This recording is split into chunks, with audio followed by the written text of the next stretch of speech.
అందరికీ నమస్కారం. మా ఛానల్ చూస్తున్న ప్రతి ఒక్క ప్రేక్షకులకి ధన్యవాదాలండి. వర్రా రవీందర్ రెడ్డి అరెస్ట్ చేసిన దగ్గర నుంచి వాడిని ఇంటరాగ్రేట్ చేస్తే అసలు ఎన్ని నిజాలు బయటపెట్టాడు, వైఎస్ఆర్సీపీలో ఎంత అరాచకం జరుగుతుంది అన్నది చూస్తేనే అర్థమవుతుంది. వాడు చెప్పిన నిజాలు వింటే నిజంగా మనం మతిపోతుంది. పోలీస్ ఆఫీసర్ చెప్పినవి అవన్నీ మనం పక్కన పెడదాం. అవన్నీ ఆల్రెడీ వీడియో పెట్టాను. ఆ వీడియో లింక్ మీకు డిస్క్రిప్షన్లో ఇస్తాను. మీకు వీలైతే చూడండి. వాడు ఆడిన మాటలు, వాళ్ళు చేసిన పనులు చూస్తుంటే నిజంగా షాక్ అవ్వాల్సి వస్తుంది. అలాంటి ఎదవ, అలాంటి వాడిని జగన్మోహన్ రెడ్డి గారు వెనకేసుకు వచ్చారు. వెనకేసుకు రావడమే కాదు, ఇంకొకటి ఇప్పుడు మీకు స్క్రీన్ షాట్ పెడతాను. స్క్రీన్ మీద చూడండి. కేవలం ఇప్పుడు వైఎస్ జగన్మోహన్ రెడ్డి గారి చెల్లి గురించి అతను ఎంత నీచంగా మాట్లాడాడో ఏంటి అన్నది ఆ స్క్రీన్ షాట్ పెడతాను.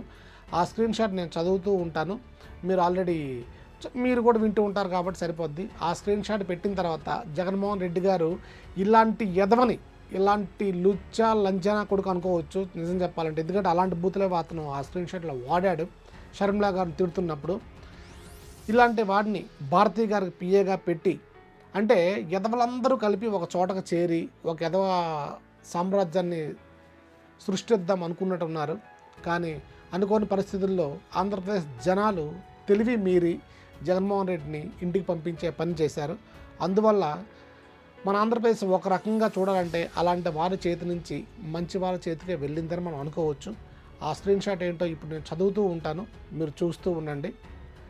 షర్మిలాకి ఆస్తి మొఖాన దెంగితే గుద్ద మూసుకొని మళ్ళీ తెలంగాణ దెంగేస్తుందంట. అంత అన్పార్లమెంటరీ లాంగ్వేజ్, అంత వల్గర్గా ఎలా మాట్లాడగలిగాడో తెలియదు. ఇంకా నెక్స్ట్ చదువుదామండి. ఇదంతా మీరు చదువుతుండండి. డబ్బు కోసం గబ్బు చేస్తుంది లంజ. ఎన్నికల ముందు ఇదంతా అవసరమా నీకు? బాపన లంజ అంట. అంటే ఆమె బాపన దాయ అంట. అంటే పాస్టర్ అనిల్ గారిని పెళ్లి చేస్తుంది కాబట్టి ఆయన బ్రాహ్మిన్స్, అందువల్ల ఆయన బాపన లంజ అని తిడుతున్నాడు. ఇక రెండో కామెంట్కి వస్తే, జగనన్న సైనికులందరూ ఆ పాస్టర్ పెళ్ళం, అండర్లైన్ కూడా ఉంది చూడండి, బాపన లంజని తగులుకోండి గట్టిగా, మనకు జగనన్నే ముఖ్యం, ఆ లంజకి నిద్ర పట్టకుండా చేద్దాం, మన దెబ్బ రుచి చూపిద్దామని ఈడు రాశాడు చూడండి. ఎంత నీచంగా రాస్తున్నాడు ఇలాంటి చెత్త ఎదవ. ఇప్పుడు అన్న జగన్మోహన్ రెడ్డి గారైనా ఆపాలి కదా ఇట్లాంటి చూసినప్పుడు. సినిమా బ్రోకర్ పృథ్వీ కాపు లంజా కొడుకు పావలా ప్యాకేజీ కాపుగాడు పార్టీలోకి పోయాడు. అంటే పావలా ప్యాకేజీ కాపుగాడు అంటే పవన్ కళ్యాణ్ గురించి చెప్తున్నాడు. ఈ కాపునా కొడుకు జగన్ టీటీవీ పదవి కట్టబెట్టాడు, అయినా పోయాడు లంజా కొడుకు. కాపు కొడుకులను నమ్మకూడదు. ఇది పవన్ కళ్యాణ్ ఉద్దేశించి 30 years ఇండస్ట్రీ పృథ్వీ గారిని ఉద్దేశించి చెప్పాడు. నాయుడు పావల ఇద్దరూ కాపు లంజావులంట. బల్జ లంజా కొడుకులు కలిశారంట, అందరూ కలిశారంట. వీళ్ళందరూ కలిశారంట, వాళ్ళ గురించి చెప్తున్నాడు. నీది తినాలే నాది తినాలే, కాపు లంజ కొడుకులారా, విశ్వాసం లేని కుక్కల్లారా అని పెట్టాడు. చూడండి ఎంత నీచంగా చెప్పాడు. కమ్మ రాజ్యంలో బాపన లంజ అంట. మళ్ళీ ఇది వచ్చేటప్పటికి మన షర్మిలా గారి గురించి అండి. కమ్మ రాజ్యంలో బాపన లంజ అంట. వాళ్ళ దీంట్లో ఉండకూడదంట ఆమె. ఇది సినిమా ప్రారంభోత్సవం ఆర్జీవి గారు వదిలేద్దాము, ఆడ పిచ్చి కుక్క. సొంత అన్నను పట్టుకుని జగన్ రెడ్డి అంటున్నావు ఏందే బజారు లంజా అని చెప్తున్నాడు చూడండి. ఇలాంటివి పెట్టినప్పుడు లాగిపెట్టి ఒకటి పీకి, అరే నా చెల్లి ఆమె, రాజకీయ పరంగా ఏమైనా మేము మాట్లాడుకుంటాము, నీకెందుకురా పోస్టులు పెడుతున్నావు అడగొద్దు. ఆమెనా భారతీయ గారిగా చెప్పాలి కదా. ఆడి సొంత పిఏ పెట్టుకుంది ఆమెని. కమ్మగా బొల్లిగాడ దగ్గర ప్యాకేజీ దెంగినావా, అందుకే నీ కొడుకు కమ్మ వద్దులండి ఇది నాకుతున్నాడా అని పెట్టాడు చూడండి. ఈ లంజా కొడుకు అసలు పెచ్చనా కొడుకు. వీడిని ఇవన్నీ ఎలా చేరాలంటే మనందరం మెసేజ్లు వీడియోలు చేసి ఈ నా కొడుకు అసలు బయటకు రాకూడదు. ఎందుకంటే అలా ఉంటేనే వీడికి భయం పుడుతుంది. ఇప్పుడు నిన్ను కమ్మ చట్నీ లంజ అనాలా, బాపన ప్లాస్టర్ లంజ అనాలంట. ఇది కూడా ఆమె గురించేనే. ఇంత దరిద్రంగా ఆమె గురించి మాట్లాడుతున్నాడు. మళ్ళీ అక్క అంటే తిరుగుతాడు. ఆమెకు అన్న అయితే, వీడికి అన్న అయితే ఆమె అక్క కాదా? ఈ బుద్ధి జ్ఞానం లేని కుక్కలండి వీళ్ళందరూ. అసలు శర్మిల వైఎస్ఆర్కి పుట్టిన బిడ్డ కాదంట. ఈడెలా డిసైడ్ చేస్తాడు? వైఎస్ విజయమ్మ బిడ్డ మాత్రమే అంట. అదేంటది అంటే వైఎస్ విజయమ్మని ఇప్పుడు అనుమానిస్తున్నాడని అర్థమవుతుంది కదా. ఇది చూస్తున్న చూడండి, వైఎస్ షర్మిల గంట వైఎస్ఆర్ బిడ్డ కాదంట, వైఎస్ విజయమ్మ బిడ్డ మాత్రమే అంట. ఎందుకు వాడికి ఎందుకు అనిపించింది అంటే వైఎస్ విజయమ్మనే వీడు అనుమానిస్తున్నాడు.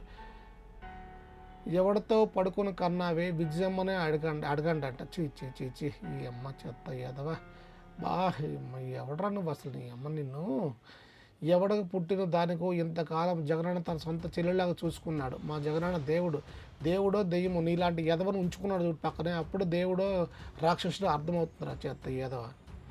కాకపోతే నా కొడుకులను నమ్మక జగనన్న జస్ట్ డాష్ గడిపేస్తారంట.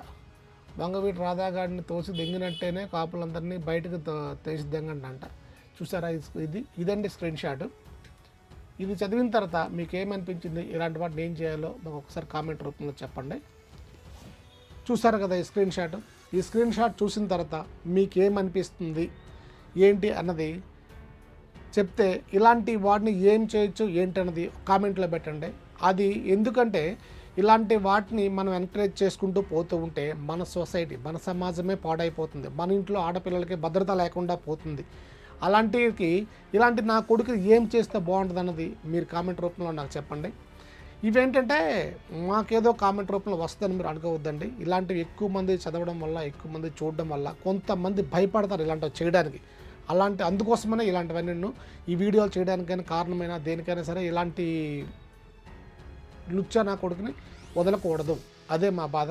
కొంతమంది అయినా భద్రతగా ఉంటారన్నది మాదొక్క ఆవేశము, మా యొక్క ఆవేదన. ఇదేనండి ఈ వీడియో కనుక మీకు నచ్చితే లైక్ చేయండి, షేర్ చేయండి, కామెంట్ చేయండి. మా ఛానల్ నచ్చితే సబ్స్క్రైబ్ మాత్రం చేసుకోవడం మర్చిపోవద్దు. జై హింద్.